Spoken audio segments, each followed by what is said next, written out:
안녕하세요, 여러분. 반갑습니다. 오늘은 어제, 그제에 이어서, 그러니까 기업 분석의 세 번째 시간을 한번 가져보려고 하는데요. 어떻게 보면 좀 제일 하기 싫어하는 부분이죠. 주 재무제표 내용입니다. 좀 이야기가 오늘도 좀 길어질 것 같은데요. 끝까지 집중해서 같이 한번 제가 최대한 쉽게 설명을 드려볼 테니까 잘 따라와 주시면 감사하겠습니다. 자, 첫 번째, 매출액을 먼저 볼게요. 매출액은, 어, 지속 성장이 가장 중요합니다. 그러니까, 변동이 그렇게 크지 않고, 그리고 꾸준히 시간이 지나면 지날수록 성장하고 있는 데이터를 보여줬을 때 우리가 가장 안정적이다라고 보거든요. 꾸준하면서도, 증가도 같이 하고 있으면 가장 좋다고 할 수가 있겠죠. 들쭉날쭉보다는 차라리 소소하더라도 꾸준히 성장해주는 쪽이 유리하다고 봅니다. 그리고 그 하단의 영업이익 같은 경우는, 영업이익 같은 경우는 매출액에서 인건비라든지 재료비라든지 뭐 원자재 비용, 원자재 비용이라든지 아니면 뭐 가게세라든지 그런 여러 가지 재반 비용을 뺀 나머지라고 보시면 돼요. 그래서 매출액에서 이제 그 재반 비용이 얼마만큼 빠져나갔느냐에 따라서 영업이익의 추이가 좀 달라질 수 있겠죠. 당연히 매출액과 영업이익의 갭이 좀 적고 또 비슷한 추세를 같이 가져가고 있는 기업들이 좋다, 좀 안정적이다라고 할 수가 있겠습니다. 간간히 매출액이랑 그러니까 매출액의 증가 추이는 잘 나왔는데 영업이익에서 갑자기 엉뚱하게 훅 빠지는 경우들도 있어요. 보통은 그런 경우는 무언가 재반비용이 크게 늘어났거나 일회성 요인들이 작용을 해서 재무제표가 좀 망가진 케이스들이 있을 겁니다. 그거를 잘 체크를 해주셔야 그게 일회성인지 아닌지를 정확하게 인지할 수 있겠죠. 당연히 갭이 적을수록 좋다고 생각하시면 됩니다. 알겠죠? 그 다음에 세전 계속 사업이익이라고 하는 항목이 있는데요. 뭐 쉽습니다. 그냥 세금 전 금액이라고 보시면 돼요. 세금 내기 전.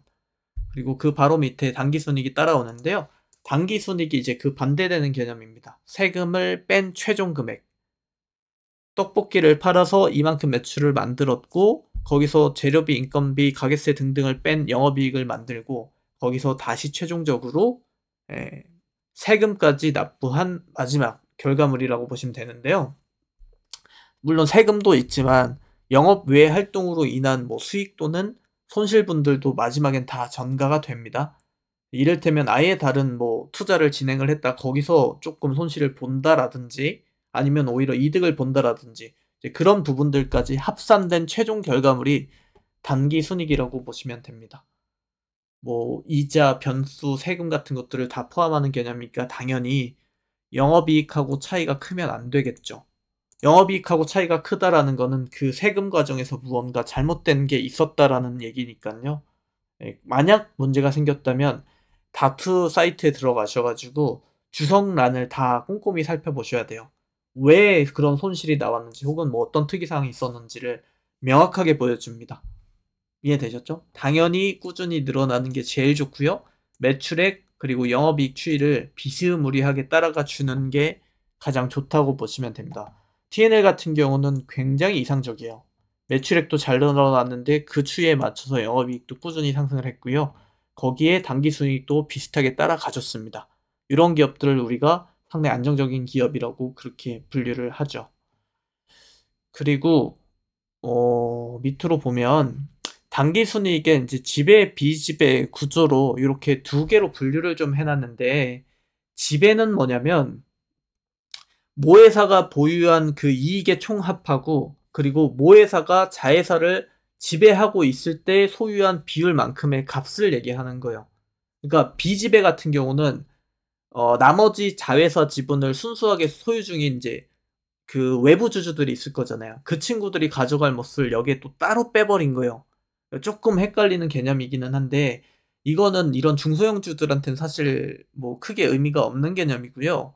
막 진짜 삼성전자급 정도 되는 기업들, 그런 기업들 같은 경우는 주로 계상이 되기는 합니다. 근데 중소기업 보시는 분들은 아예 신경도 안 쓰셔도 괜찮고요. 어차피 비지배 구조의 그 지분 자체가 그렇게 높지는 않은 편이에요. 대체로 모든 기업들이. 그래서 그냥 사실 개념만 알고 있으면 되고 크게 뭐 중요한 데이터라고 보지는 않아요. 그 다음에 자산 총계가 나와 있는데 자산이라는 거는 우리가 자본과 그 다음에 빚의 부채라고 할게요. 좀 유식하게. 자본과 부채의 합산을 얘기하는 거예요. 그러니까 부채 더하기 부채 총계 더하기 자본 총계가 자산 총계가 되겠죠. 그죠? 저는 쉽게 외울 때 산으로 외우거든요. 산이 높잖아요. 산이 더 많은 것들을 포괄적으로 담고 있다라고 해서 자본과 부채의 합을 자산으로 이렇게 보거든요. 뭐 그거는 아무렇게나 하셔도 되는데 간혹 자산과 자본을 헷갈려 하시는 분들이 계셔가지고 이걸 헷갈리면 아예 개념이 다른 거라 큰일 나거든요. 그래서 요것만 분류를 좀 잘 해주시면 되겠습니다. 그리고 이렇게 나눠 놓은 이유는요. 자본을 다시 우리가 세부 항목으로 나누어야 되기 때문이에요. 자본을 구성하고 있는 기본 그 항목들이 있는데요. 좀 큰 범위로만 볼게요. 자본금하고요. 그 다음에 잉여금이 있습니다. 요 합이라고 보시면 돼요. 잉여금은 다시 또 자본잉여금하고 이익잉여금으로 나눠서 봐야 되는데 이게 참 어려운데 말이죠. 자본잉여금이 있고 이익잉여금이 있어요. 자, 이렇게 총 구성이 됩니다. 사업을 처음 시작할 때 미천, 그러니까 주식을 처음 발행을 하려고 그러면 우리가 보통 아까 어제 설명드렸지만 액면가를 정하고 거기에 몇 주를 발행할지를 정하죠. 그죠? 이렇게 하면 이게 이제 우리의 최초 자본금이 됩니다. 우리가 처음 투입한 돈, 기업을 만들 때. 그죠? 그 다음에 자, 자본금을 최초 설립자금 정도로 이해를 했을 때 나머지 잉여금들은 누적되는 이익들이라고 생각을 하시면 되는데 거기서는 이제 총 두 가지가 있어요. 자본잉여금하고 이익잉여금. 자본잉여금 같은 경우는 보통 우리가 처음 주식을 이제 상장을 시키려고 했을 때 최초로 액면가를 정하고 수량을 맞춰 놨는데 기업의 뭔가 흥행이 너무 뻔히 예상이 되는 상황이었다고 쳐보죠. 그러면 뭐지? 기관들이 나 이 돈보다 더 주고도 나 이 기업을 좀 사야 될 것 같아 라고 판단을 해서 액면가 500원 맞춰놨는데 나 700원에 살게요. 이런 개념이거든요. 그렇게 하면 뭐지? 내가 최종적으로 맞춰놓은 계산이 요건데 내가 돈을 더 벌게 됐네 라는 개념이 자본잉여금이에요. 그러니까 기업의 어떤 영업활동을 통해서 벌어들인 이익잉여금이 아닌 다른 잉여금들을 얘기하는 거라고 보시면 되는데요. 보통은 주식 발행 초과금이라고 명칭을 붙이기는 합니다. 꼭 아실 필요는 없는데요. 그 주식 발행 초과금이 이렇게 남아버리면 보통 그걸 자본잉여금 항목으로 계상을 시켜요. 그래서 우리가 자본잉여금은 기업의 어떤 IPO 당시에 좀 기대? 흥행 기대 같은 것들로 보통 인식을 하죠. 그리고 거기에 이익잉여금은 그냥 말 그대로 기업 활동을 통해서 벌어들인 그 남은 현금들을 얘기하는 거예요. 그걸 두 개를 합쳐가지고 잉여금이라고 보고요. 그 다음에 자본금은 말씀드렸듯이 최초에 상장할 때 들어갔던 자본입니다.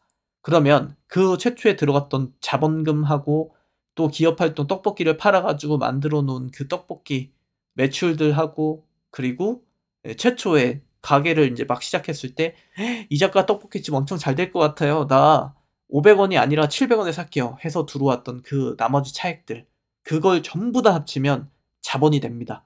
순수한 나의 자본이라고 얘기 많이 하잖아요. 너의 순자본이 얼마야? 아파트 5억짜리 살 건데 실제로 너 돈 얼마나 갖고 있어? 저요 2억이요. 3억은 부채로 잡을 거예요. 그래서 2억 플러스 3억으로 나는 5억 아파트 자산가가 될 겁니다. 라고 이해하시면 돼요. 5억 자산가지만 실제로 제가 가지고 있는 돈은 자본 2억에 부채 3억이 되는 거죠. 이해되셨나요? 네, 요게 아주 기본적인 개념입니다. 자, 제가 여기서 한 가지만 추가해 볼게요. 자본금은 키울 수가 있어요. 어떤 방식으로 키울 수 있느냐? 대표적으로는 무상증자가 있죠. 회사를 운영하다 보면은 돈이 부족해졌을 때 제가 유상증자를 통해서 주식을 새로 발행해가지고 팔아먹는다 했어요. 근데 꼭 돈이 부족해서는 아닌데 그냥 자본금을 늘려야 되는 시점들이 있기는 있어요. 그런 때 우리가 무상증자라는 개념을 도입을 시키는데요. 회계장부상으로 추가적으로 어떤 돈을 밖에서 끌어들이지 않고도 자본금을 늘릴 수 있는 방법 중에 하나입니다. 그게 우리가 일반적으로 준비금이라고 얘기를 하는데, 자꾸 용어를 이렇게 늘려버리면 여러분들이 헷갈려 하실까 봐서 무서운데, 준비금이라는 형태를 통해서 그걸 증자할 수 있단 말이에요. 근데 이 준비금이라는 것도 결국은 자본금, 그러니까 자본잉여금에서 또는 이익잉여금에서 이렇게 들어갈 수가 있는 거거든요. 쉽게 이야기하면 잉여금 항목에서 이제 자본금으로 자본을 이동시킬 수 있다라고 생각을 하시면 돼요. 그러니까 자, 이거를 어렵게 이해하려면 끝도 없이 어려운데, 우리가 떡볶이집 처음에 이제 시작을 했어요. 매출을 막 일으키죠. 떡볶이를 팔았어요. 그래서 현금이 100만 원이 생겼어요. 그건 잉여금이죠. 근데 처음에 우리가 떡볶이집을 차리려고 했을 때 내가 투입했었던 자본금이 있을 거예요. 그죠?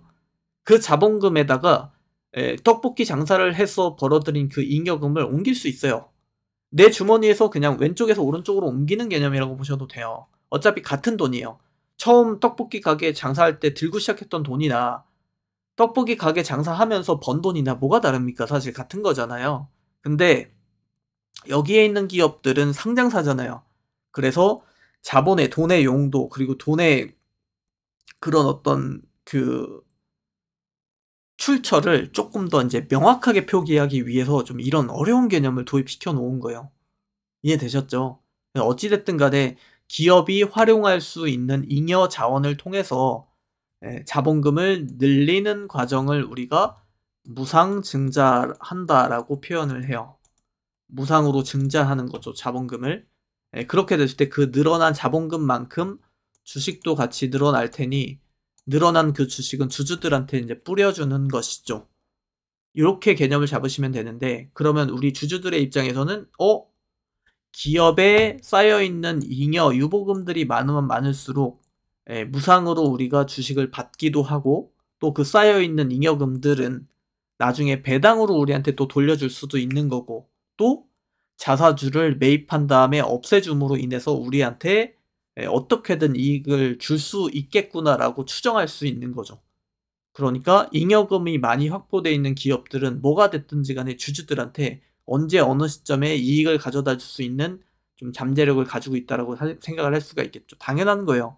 어떤 기업을 우리가 투자한다라고 했을 때 해당 기업의 현금 잉여가 계속 쌓이고 있다라는 거는 뭐 어떻게 해석하든지 좋은 거잖아요. 그죠?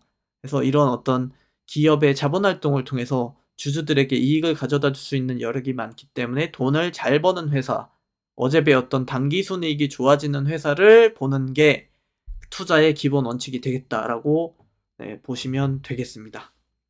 이해되셨나요? 자, 그렇다면 무상증자를 했습니다. 그죠? 무상증자를 통해서 우리는 자본금이 늘어났어요. 무상증자를 통해서 자본금이 늘어나는 것까지는 사실 문제가 크게 되지는 않습니다. 요거 제가 다른 방송에서 한번 정리해드렸던 것 같은데 헷갈리실 수 있으니까 한 번 더 정리해드릴게요. 자, 보세요. 자산이 있고요. 자산을 이루는 자본이 있고요. 그리고 그 밑에 부채가 있습니다. 빚과 나의 자본이 합쳐지면 총 자산이 되는 개념이라 했어요. 자본은 다시 좀 크게 표기할게요. 잉여금이 있고, 그죠? 그리고 자본금이 있습니다. 자본금은 최초에 투입했던 자본금, 잉여금은 번 돈, 그죠? 이 잉여금을 자본금으로 넘길 수 있어요. 그러면 증자됩니다. 주식수가 늘어나죠. 그죠? 자, 그 행위를 한번 제가 해볼게요. 자본은 총 5억이라고 해보겠습니다. 자본 5억. 5억. 여기서 우리가 이제 이 자본을 구성하는 항목을 볼 건데, 최초의 자본금은 우리가 1억을 넣었습니다. 이 기업이 상장했을 때 자본금 1억. 그럼 차익은 얼마죠? 4억이죠. 기업 활동을 통해서 번 돈이 4억이라고 쳐볼게요. 1억 플러스 4억은 5억이 됐죠. 네, 이렇게 처음에 시작을 합니다. 근데 여기서 우리가 무상증자를 할 거예요. 잉여금을 3억을 열로 넣습니다. 그래서 3배 모증을 했어요. 그러면 어떻게 달라지죠? 자본금이 4억이 되고 잉여금이 다시 1억이 되겠죠. 그죠? 여기 있던 3억을 일로 옮겨놨으니까. 그래서 1 플러스 4니까 5. 자본의 총액은 달라진 게 없어요. 똑같습니다. 그냥 자본계산 항목에서의 잉여금이 자본금으로 넘어갔을 뿐인 거예요. 그죠? 전체 절대값은 똑같은 상황이란 말이에요. 근데 만약 다음 해에 이익잉여금이 한 2억이 마이너스가 났어요. 실적이 안 좋아진 거죠. 떡볶이가 안 팔렸어요. 그러면 이제 어떤 상황이 벌어지느냐면 잉여금이 기존에는 플러스 값이었는데 이제 이익이 2억이 마이너스가 나버렸기 때문에 가지고 있는 잉여금 1억도 날렸고 오히려 마이너스 1억이 돼버리죠. 그죠? 근데 자본금은 그대로 고정이잖아요. 뭐가 달라진 건 없잖아요. 4억에서 잉여금이 마이너스 1억으로 돌아서게 되므로 나의 자본은 3억이 되는 거예요. 기존에 5억이었던 자본이 3억으로 줄어든 겁니다. 자본이. 잉여금과 자본금을 합친 개념의 자본이 3억이 됐어요. 근데 여전히 자본금은 4억입니다. 이게 어떤 상황인 거죠? 최초에 투입했었던 자본금이 4억인데 네, 전체 자본은 3억이 된 상황을 뭐라고 이해해야 됩니까? 이익이 줄어들고 있다 혹은 이익이 마이너스 나고 있다라고 이해해야 되겠죠. 이 상황이 계속 누적이 된다면 어떤 현상이 벌어질까요? 여러분, 여기서 마이너스가 더 커진다고 생각해봐요. 이 마이너스, 영업이익이 계속 떨어져요. 결국은 이 마이너스 1억이 나중에 3억이 됐어요. 마이너스 3억이 되면 내 총 자본금은 4억인데 여기서 3억이 나버렸기 때문에 나의 총 자본은 이제 1억이 되는 거죠. 자본이 계속 떨어져요. 우리가 이거를 유식한 표현으로 자본 잠식이다라고 이야기를 합니다.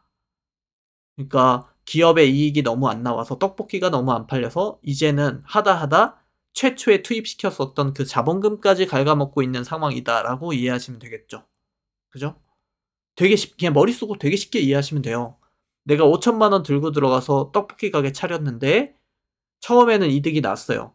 근데 그 이득이 점점 적자로 돌아서면서 내가 처음에 들고 들어갔었던 그 자본금까지 까먹는 상황이 되는 거죠. 그러다 보면 결국은 어떻게 됩니까? 마이너스가 커지면 커질수록 나의 자본금은 계속 떨어지겠죠. 그죠? 전체 자본이 떨어지면서 나는 언젠가 들어갔던 돈도 다 까먹고 이익도 없는 상황이 돼서 파산되겠죠. 요게 일반적인 자본 잠식의 과정이라고 이해하시면 됩니다. 제가 자본금 사이즈가 높은 기업들을 선호하지 않는 이유도 여기에 있죠.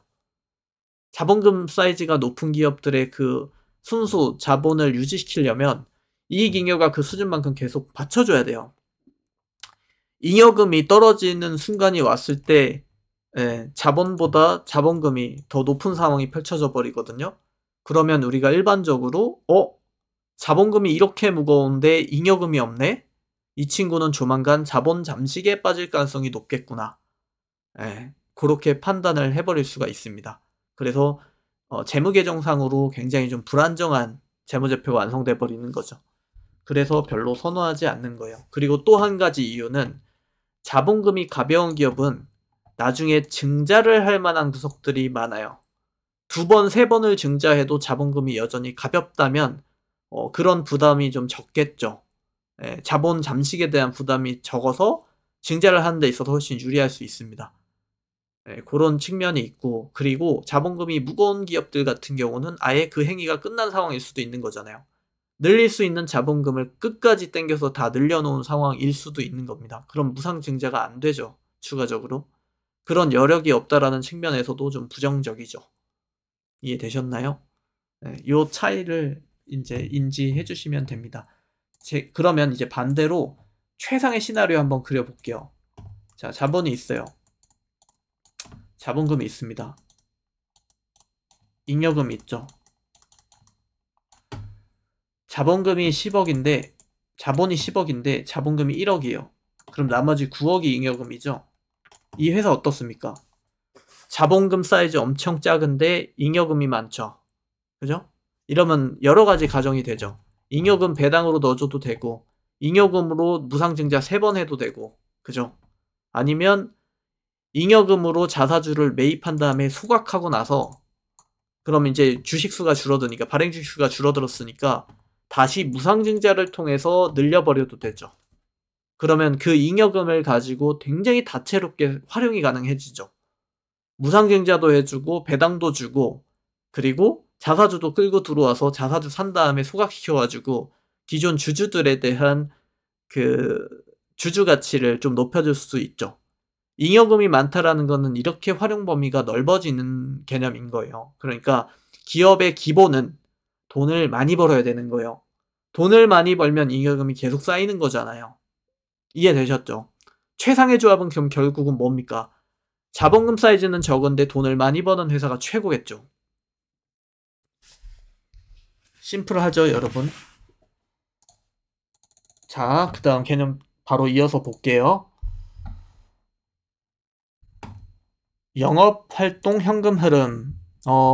본업을 하면서 떡볶이를 팔면서 번 순수한 현금을 얘기하는 거예요. 당연히 높을수록 좋죠. 회계상 이익의 개념보다는 그냥 실제 현금의 흐름을 보여주는 거라서 좀 뭐 분식 회계 가능성이 낮고 실질적인 현금 상태를 좀 보여줄 수 있는 그런 지표라고 이해하시면 되겠습니다. 이 친구 아주 좋은 흐름이네요. 그죠? 그 다음에 투자 활동 현금 흐름인데요. 요거는 회사가 미래를 위해서 이제 뭐 어디에 투자를 했고 이런 것들을 좀 보여주는 지표라 여기가 마이너스가 나 있다고 하면 이 친구는 뭘 산 거예요. 새로운 장비를 들이거나 뭐 증설을 했거나 현금 투자를 했거나 그게 뭐든 상관없습니다. 투자를 했으니까 마이너스로 잡혀 있는 거라 네, 뭐 이게 크게 나쁘다고 볼 수는 없죠. 투자한 자산을 반대로 정리해서 돈을 가지고 왔으면 투자 활동 현금 흐름은 플러스 전환이 돼 있을 건데 이 친구는 지금 뭘 산 겁니다. 계속 사고 있어요. 그 다음에 재무 활동 현금 흐름은 만약 마이너스라 그러면 기업이 지금 현금을 쓰고 있는 거라고 보시면 되고 근데 그 이유가 너무 다양해서 무조건적으로 부정적이지는 않아요. 뭐 예를 들어서 부채를 꾸준히 상환하고 있다. 그러면 계속 마이너스가 납니다.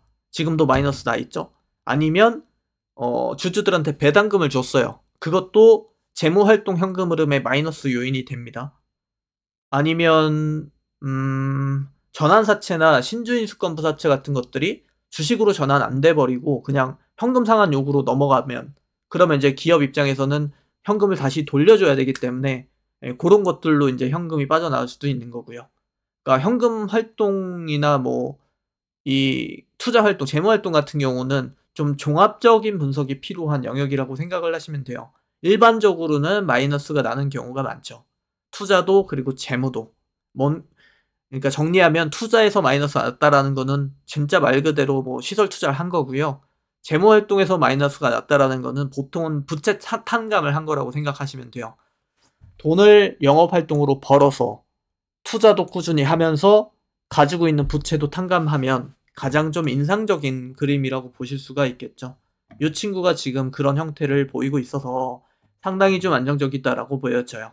비율도 좀 중요한데 벌어들이고 있는 영업활동에 비해서 투자가 너무 많거나 또는 부채 탕감을 너무 과도하게 하거나 그건 좀 밸런스 차원에서 별로 좋다고 보진 않죠. 근데 여기 같은 경우는 영업활동으로 어느 정도 잘 벌어주면서 투자도 꾸준히 적절한 수준에서 해주면서 부채도 꾸준히 줄여주고 있는 모습입니다. 재무 건정성이 계속 좋아지고 있는 기업이라고 볼 수가 있겠네요. 그 다음에 캐펙스 볼게요. 캐펙스 같은 경우는 이제 이 기업이 어떤 뭐 장비든 시설물이든 토지든 약간 고정자산을 위해서 쓴 돈이라고 생각하시면 돼요. 그러니까 일종의 이것도 투자죠, 투자. 시설물들이 뭐 요 정도 수준으로 늘어났다라고 이해하시면 돼요. 요거는 아마도 여기 보시면은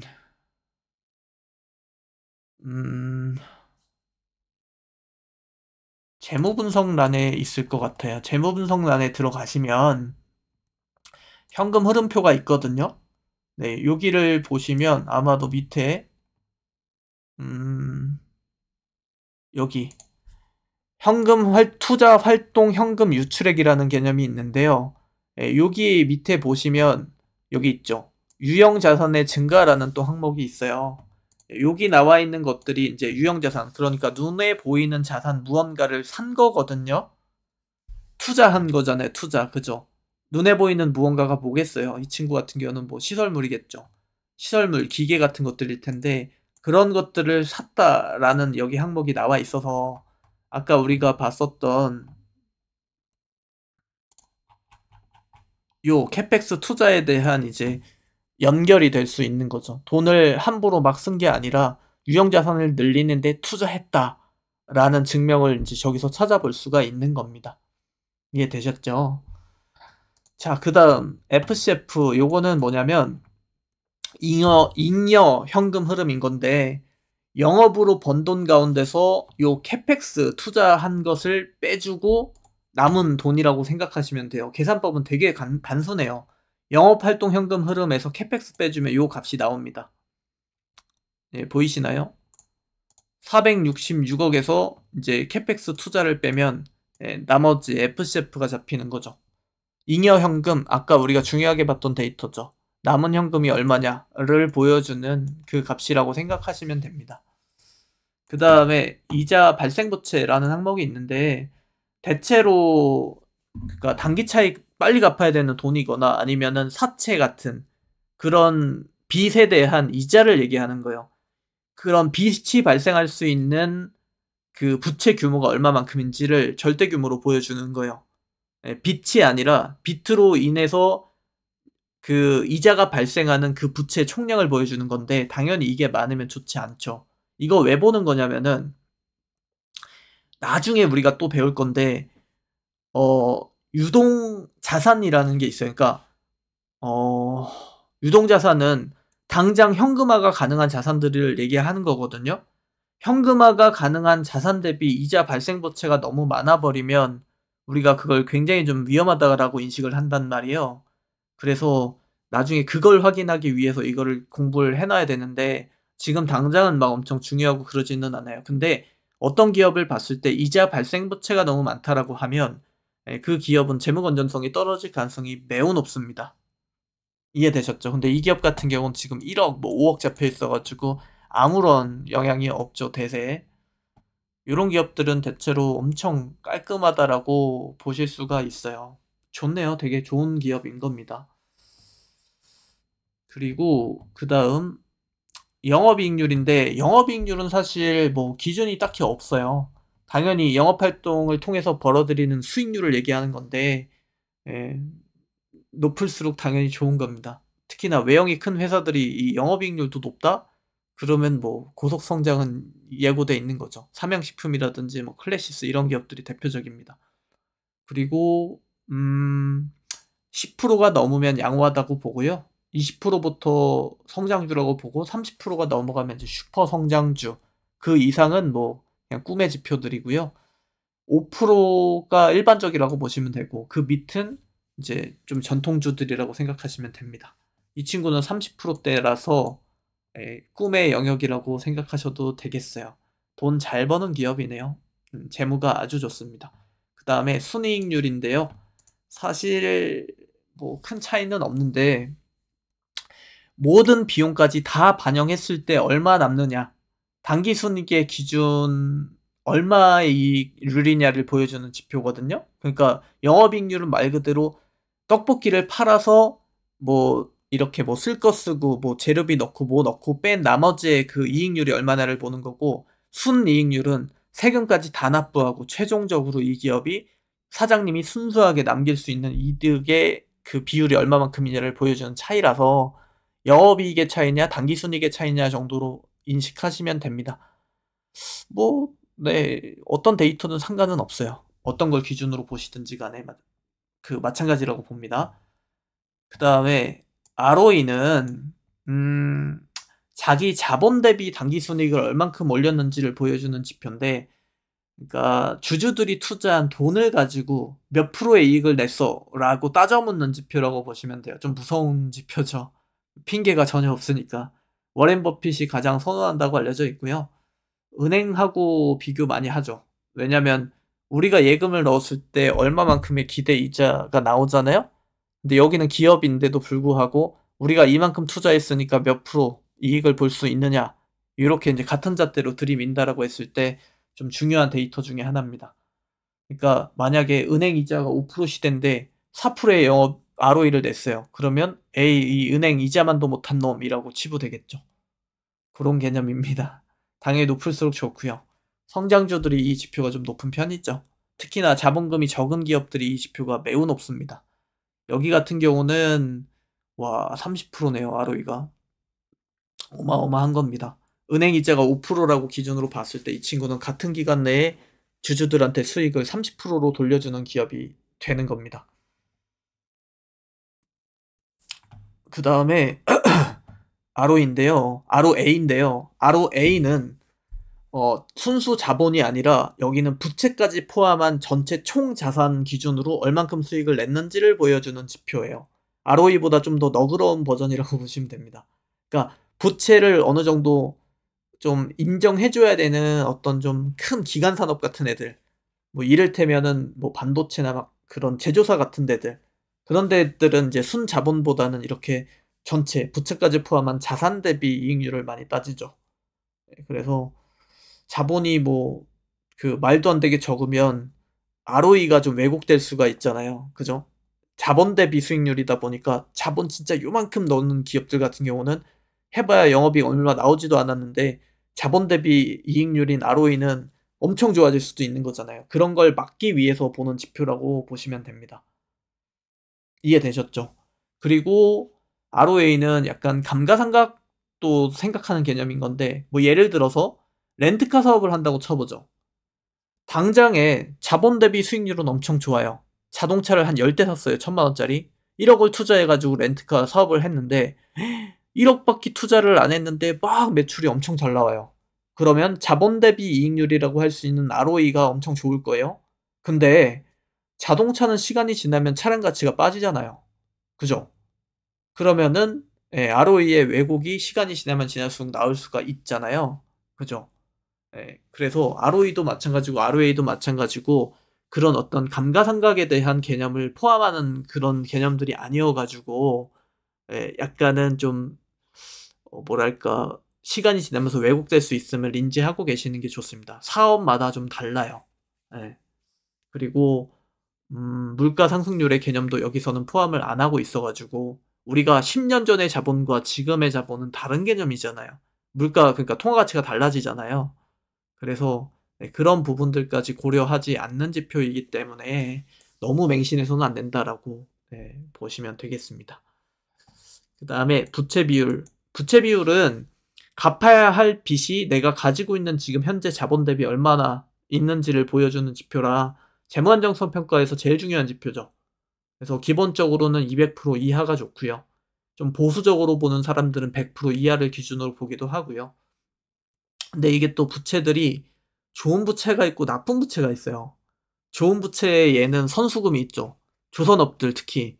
선수금이 뭐냐면 먼저 받은 돈인데 기간이 좀 오래 걸리는데 자본이 많이 투입되는 건설이나 조선 쪽은 이제 그 상황을 인지하기 때문에 어 의뢰자들이 돈을 중간중간 납입을 한단 말이에요. 처음에 선수금 주고 중간 납입하고 최종 잔액 결제하고 이런 식으로 가는데 그걸 받아가지고 이제 그 제조업체들이 조선도 만들고 건설도 하고 하는 거거든요. 근데 먼저 받은 돈이고 그 돈에 대한 의무가 기업은 남아있기 때문에 우리는 이거를 부채로 계상해요. 선수금인데 돈 받은 건데 그게 부채가 돼버려요. 그 최종적으로 내가 그 서비스 행위를 다 끝내고 나서야 부채에서 사라지거든요. 그러니까 일시적으로 부채가 굉장히 높아 보일 수 있게 만드는 요인이 되죠. 선수금이 많아버리면 먼저 받은 돈이 많아버리는 순간. 근데 생각해보면 선수금이 많다라는 거는 그만큼 우리가 수주를 많이 받았다는 뜻이잖아요. 그래서 조선주들이 이 부채 비율이 굉장히 나빠요. 근데 문제될 건 없다라는 거. 그런 쪽도 같이 살펴보셔야 됩니다. 건설 파트도 부채 비율이 굉장히 높게 나옵니다. 아시겠죠? 그리고 뭐 안 좋은 부채라고 하면 당연히 그냥 그걸 제외한 나머지들 있죠. 나머지 부채들은 대체로 다 좋은 건 아닙니다. 그다음에 자본 유보율 한번 볼게요. 유보율은 말 그대로 그 현금 지표예요. 현금 지표. 그러니까 미래를 대비하기 위해서 현재 기업이 얼마만큼의 많은 현금을 누적시키고 있는지를 보여주는 누적 데이터라고 생각을 하시면 됩니다. 그러니까 2000%라 그러면 최초에 우리가 투자했 그 기업을 이제 상장시켰을 때 투자했었던 투자 자본 대비 현재 한 20배 정도의 현금을 더 쌓아두고 있다라는 뜻이에요. 점점 더 좋아지고 있는 거죠. 여기 보면 지금 3000%잖아요. 그럼 이런 기업들 같은 경우는 최초에 들어갔었던 자본 대비 한 30배 정도 그 현금이 쌓였다는 뜻이에요. 이것도 뭐 보는 사람마다 좀 다르기는 한데 저는 한 2500 혹은 그 이상을 좀 좋게 보고요. 그리고 1500 밑은 좀 별론데 라고 보는 편입니다. 물론 업종마다 좀 다르기는 해요. 그리고 어찌됐든 간에 투자 자본 대비 현금이기 때문에 이것도 자본금과 연관이 깊습니다. 수익률을 보여주기도 하지만 자본금이 만약에 좀 적은 기업 같은 경우는 말도 안 되게 적은 기업 같은 경우는 이 유보율이 왜곡되기도 하죠. 막 10,000% 이상 나오고 이렇게 되기도 합니다. 뭐 자본금이 진짜 한 50억도 안 되는 기업인데 수익이 좀 많다 하면은 네, 곧잘 상승하죠. 반면에 자본금이 좀 무거운 기업들 같은 경우는 유보율 올리는 게 진짜 어렵죠. 자본 대비 영업이익의 추이니까요. 그런 기업들은 이 유보율이 또 좋게 계상되기가 좀 어렵다라는 거 그렇게 알고 계시면 됩니다. 유보율은 정말 좋은 지표예요. 수익률도 보여주지만 동시에 현금 창출 능력, 또 관리 능력, 추이에 따라서는 성장성, 안정성까지 다 볼 수 있는 지표라 유보율은 계속 늘어나고 있는 기업의 그 추이를 잘 보셔야 되고 그리고 절대 기준도 웬만하면 2000% 넘는 기업들을 보시는 게 좋습니다. 알겠죠? 유보율이 높으면 이렇게 많이 쌓이면 그만큼 잉여금이 많다라는 뜻이니까 나중에 무상증자할 수도 있고 자사주 매입 소각할 수도 있고 배당으로 나갈 수도 있고 다양한 주주 환원 정책들이 나올 가능성이 높아서 당연히 선호됩니다. 주로 성장주들이 낮은 편이고 자금을 이렇게 알뜰하게 잘 모으는 기업들이 높은 편입니다. 그 다음에 아까 배당은 이해했고요. 그죠? 배당 수익률은 다 이거 왜 이래 이거. 네? 배당과 배당 수익률은 다 공부를 했고 배당 성향만 좀 볼게요. 배당 성향은 자 먼저 배당 수익률은 주가 대비 배당률이라 그랬잖아요. 한 주당에 지금 배당률이 얼마만큼인지를 보여주는 거라 그랬잖아요. 근데 배당 성향은 뭐냐면 회사가 벌어들인 이익 가운데서 얼마만큼의 배당을 지금 보여주고 있는지 배당을 나눠주고 있는지를 보여주는 지표예요. 요 놈이 진짜죠 사실. 예. 주가는 계속 변동을 보이지만 이익 같은 경우는 사실 외부적인 요인에 의해서 막 그런 변동성을 보이진 않잖아요. 진짜 순수하게 그 기업의 능력치잖아요. 능력치 대비 지금 현금 배당을 얼마만큼 하고 있는지를 보여주는 거라 배당 수익률보다는 사실 현금 배당 성향이 굉장히 중요한 지표죠. 근데 이게 높으면 주주 친화적인 기업이라고 하는데 저는 개인적으로 저도 좀 약간 변태라 배당 성향이 너무 높은 기업을 좋아하진 않아요. 예. 그걸로 차라리 더 투자해가지고 더 기업의 가치를 높이는 게 낫지. 괜히 쓸데없이 참여 주주들한테 그 돈 왜 나눠줍니까? 예. 저 안 받고 아무한테도 안 주면 좀 좋겠어요, 저는. 그래서 같은 맥락에서 배당주를 별로 선호하지도 않고요. 그냥 뭐 적당히 주면 좋긴 하겠지만 가급적이면 그 돈 십시일반으로 다 모아가지고 증설하거나 좋은 타이밍에 M&A 하거나 저는 좀 다른 용도로 사용하는 걸 좀 선호하는 편이기는 합니다. 대체로 기업들이 홍보 활동할 때 아니면 뭐 IR 같은 거 돌 때 우리 잘 해가지고 10% 배당 성향 만들겠습니다라고 공약을 많이 내세워요. 근데 이 기업 같은 경우는 지금 17%, 16%, 13% 왔다 갔다 하네요. 배당 성향까지도 뛰어난 굉장히 좋은 기업이군요. 그리고 그게 있어요. 지금 배당 성향이 줄어들고 있는데 이거 왜 그런 거냐면 기업의 이익이 커져서 그래요. 예. 기업의 이익 대비 배당량을 보는 거라서 기업의 이익이 엄청 커져 버리면 배당 성향 그대로 유지하고 있을 뿐인데 같은 배당을 유지하고 있을 뿐인데 배당 성향이 떨어져 버리거든요. 이익이 많아지니까. 너 이만큼이나 벌었는데 왜 요만큼밖에 안 줘의 개념이 돼버리는 거잖아요. 이 친구가 떨어진 이유는 같은 배당임에도 불구하고 이익이 커져서입니다. 같은 배당도 아니에요. 심지어 배당률은 더 높아지고 있었음에도 불구하고 이익이 너무 커져버리는 바람에 배당 성향이 줄어든 되게 신기한 케이스입니다. 좋은 거죠. 그리고 마지막으로 발행 주식수인데요. 와, 이것도 참 애매합니다. 주식수가 많으면 그만큼 이제 보유자들이 많다라는 의미잖아요. 평균적으로. 그래서 뭐 주가가 막 변동성을 크게 보이거나 하는 그런 상황들을 좀 막아줄 수 있다라는 데 대해서는 좀 안정성이 좋다라고 평가할 수 있겠고, 단점이라 그러면 좀 주주의 가치가 희석될 수 있다라는 점 있죠. 장단점이 있다고 보는데요. 저는 그냥 적당한 게 좋다는 마인드예요. 예. 코스닥 기업들 같은 경우는 보통은 다 천만 주 미치죠. 예, 코스피의 상장 기준도 천만 주거든요. 이 친구는 800만 주인데 그냥 딱 적당합니다. 네. 뭐 더도 말고 덜도 말고 딱 좋다고 생각하고 있어요. 그다음에 컨센서스인데요. 이거는 그냥 뭐 투자 의견이라고 보시면 됩니다. 같은 기간 내에 이제 여의도에 있는 증권사들이 3개월 동안 이제 그 주요 애널리스트들이 발표했던 각 증권사 추정치들의 평균으로 구성돼요. 그래서 뭐 의미가 뭐 아예 없지는 않죠. 그 친구들이 어떻게 보는지에 따라서 또 시장의 평가가 달라지기도 하니까요.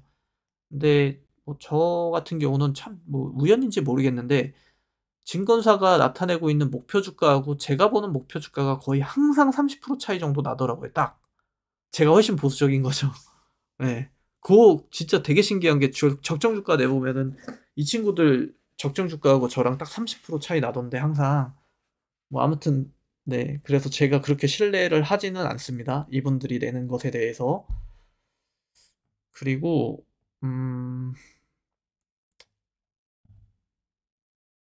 또 뭐가 남아 있죠?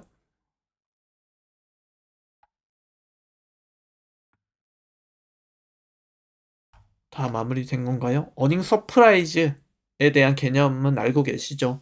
증권사들이 나타낸 그 컨센 대비해서 실질적인 예, 실적이 더 좋게 나오면 우리가 어닝 서프라이즈를 냈다라고 하고, 반대로 나오면 어닝 쇼크가 났다라고 하는데, 미국 기준으로는 어닝 서프라이즈율이라고 해가지고 같은 일정 기간 내에 이제 시장에 어닝 서프라이즈를 냈던 기업의 비율을 보는 또 지표가 있어요. 그걸로 이제 전반적인 시장의 건전성을 좀 평가하기도 하는데, 예, 그냥 그런 지표가 있다라는 것만 네, 알고 계시면 될 것 같고요. 당연히 우리 시장 내에서도 그 어닝 서프라이즈들이 많이 나오면 투자 시장이 좀 활기를 띠고 그렇기도 합니다. 어, 3번에 걸쳐서 지금 우리가 정리 한 번만 할게요. 제가 공부를 할 때 경제를 보고 그 다음에 산업을 분석하고 그 다음에 그 안에서의 기업을 픽하고 마지막으로 차트를 분석한다라고 했어요. 우리 지난 3번에 오늘까지 3번의 시간 동안에 요 기업 분석을 한번 한 겁니다. 근데 그 기업 분석을 이제 하는 요령을 대략적으로 설명을 드리고 있는 건데, 그 가운데 네, 네이버 기준으로 봤을 때 총 8개의 파트가 있어요. 네, 지금까지 3번에 걸쳐가지고 약 3시간 동안 요 기업 현황 한 파트에 대한 얘기만 한 겁니다. 그래서 봐야 될 부분들이 아직도 너무 많이 남아있는데 제가 언제가 될지 모르겠지만 아무튼 시간 여유가 될 때 계속해서 한번 더 심화된 내용들을 다뤄보도록 할 테니까요. 여러분들이 제일 중요한 거는 한번 이거를 같이 공부했다라고 해서 자기 있게 되는 건 아니거든요. 그래서 자기 있게 될 때까지 평소에 관심 있었던 기업들을 한번 제가 지난 3번의 시간 동안 했던 것처럼 쭉 한번 살펴보는 행위를 해주셨으면 참 좋겠습니다. 그래서 그 친구가 괜찮은 놈인지 혹은 아닌지, 안 된다면 뭐가 안 되는지 같은 것들을 비교를 해보시면 정말 많은 도움이 될 거예요. 그리고 평소에 저한테 질문 주실 때 이 기업 어때요? 라고 해서 제가 별론데요? 라고 하면 맨날 별로래.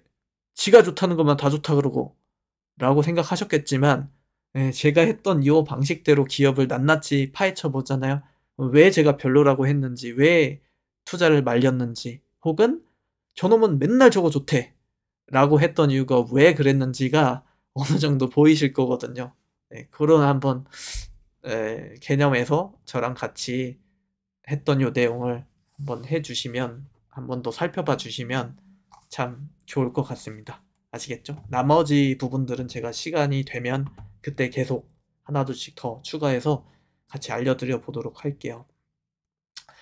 총 4개의 파트가 있었고, 경제, 산업, 기업 차트가 있었는데 그 중에 3번째에 해당하는 기업 분석을 같이 지금까지 진행했고, 그 안에서도 세부적으로 8개 파트 중에 지금 1개를 같이 3시간에 걸쳐서 마무리했습니다. 이런 데이터들이요, 계속 누적이 되면 우리가 비록 지금 요거 하나 하는데 3시간이 걸렸지만 엄청 시간을 줄일 수 있게 돼요. 이를테면 재무제표를 이렇게 들여다봤을 때 우리는 지금 하나하나를 나눠서 봤지만 몇 가지를 보면 몇 가지는 안 봐도 되는 데이터들이 이렇게 연결되기도 하고 그러거든요. 그리고 이 데이터들이 누적되면 기업 이름만 들어도 대충 내가 분석했을 때 이 친구가 몇 점짜리 기업이었지라고 그렇게 입력값이 바로 나오기도 합니다. 그러면은 속도가 엄청 빨라지겠죠. 그리고 업종별로 기업별로 그 빈도가 계속 늘어나게 되면 결국은 예, 마치 보지 않았는데 본 것만 같은 그런 효과를 낼 수도 있거든요. 그래서 꾸준함이 참 중요하다라는 거. 예, 매일매일 기업을 계속 분석하는 습관을 들이는 거 참, 네, 좋습니다. 너무너무 고생을 많이 하셨고요. 원래는 제가 컨셉을 5분 분석이라고 그래가지고 5분 만에 후다다닥 하는 거 보여드리려고 처음에 기획을 했었는데 하다 보니까 제가 짧게 방송하는 거에 소질이 별로 없나 봐요. 엄청 길어졌는데 보통 유튜버들이 막 뭐냐 저거 1분 뭐 정보다 5분 정보다 해가지고 시청자들 그렇게 기만 많이 하잖아요. 좀만 시간 투자하면 금방 잘할 수 있을 것처럼 그렇게 기만하듯이 뭐 여러분들도 저를 그렇게 좀 봐주셨으면 좋겠습니다. 그냥 5분으로 하려고 했던 거를 5분 내에 그냥 못 끝낸 거니까요. 그렇게 잘 봐주시면 되겠고 아무튼 요 정도만 알고 있어도 뭐 투자 시장에 들어온 약간 뭐 검투사라고 할까요? 검투사로서 남들하고는 다른 좀 더 날렵한 무기 하나쯤은 이제 품에 쥐게 되는 셈이라고 저는 생각을 하거든요. 그러니까 전체 투자자 가운데서 우리가 상위 10%만 살아남는 시장이다라고 그렇게 일반적으로 얘기를 하거든요. 산술적으로는 되게 어려워 보이는데 제 선생님 기준에서 봤을 때 시험을 치는 학생들인데 교과서도 안 보고 오는 구구단도 안 외우고 오는 그런 친구들이 전 대다수라고 생각하는 사람이에요. 그래서 교과서만 그냥 봐도 상위 10%는 할 거라고 저는 확신을 하는데 예, 안 보시진 않겠죠, 여러분? 음, 그래서 이 3번의 시간이 지나가는 동안 정말 기본적으로 기업을 분석하는 데 있어서 필요한 내용들을 다 담았으니까 몇 번이고 돌려보셔도 좋습니다. 완벽하게 숙지될 때까지 기업을 한 개만 하지 마시고 여러 개를 돌려가면서 그렇게 활용해서 자기 것으로 만드셨으면 좋겠습니다. 너무너무 고생 많이 하셨고요. 아마 요 방송이 나갔을 때, 요 방송이 마무리되고 난 뒤에 제가 다시 한국으로 돌아오게 될 텐데, 그때 라이브 방송으로 다시 찾아뵙도록 하겠습니다, 여러분. 너무너무 수고 많이 하셨어요. 감사합니다.